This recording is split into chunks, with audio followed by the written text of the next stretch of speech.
గోవుల తరలింపు నేపథ్యంలో హిందూ యువకులకు ముస్లింలకు మధ్య గొడవ తారాస్థాయికి చేరింది. ఈ నేపథ్యంలో గోరక్షణ సమితి సభ్యులను పోలీసులు అరెస్ట్ చేశారు.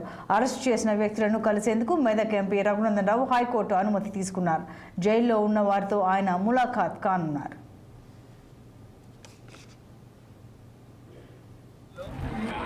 గత ప్రభుత్వాలు దళితులకు అసైన్ చేసినటువంటి భూములను టీఆర్ఎస్ ఎమ్మెల్సీ అప్పుడు కలెక్టర్గా పనిచేసినటువంటి వెంకట్రామరెడ్డి గారు తనకు ధరణి మీద ఉన్నటువంటి అధికారాలతో పవర్స్తో పేద దళిత అమాయక రైతుల నుంచి ఏలుముద్రలు వేయించుకొని ఆ భూముల్ని సరెండర్ చేసి రియల్ ఎస్టేట్ వాళ్ళకి ఫామ్ హౌస్ల కోసం కట్టబెట్టినట్టు గ్రామస్తుల నుంచి రిపీటెడ్గా ఫిర్యాదులు వస్తూ ఉన్నాయి.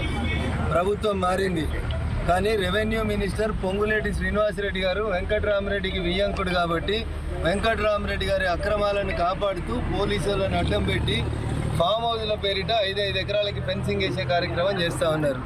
దీని మీద ప్రభుత్వం నిష్పక్షపాతమైనటువంటి విచారణ ప్రారంభించాలని ఈ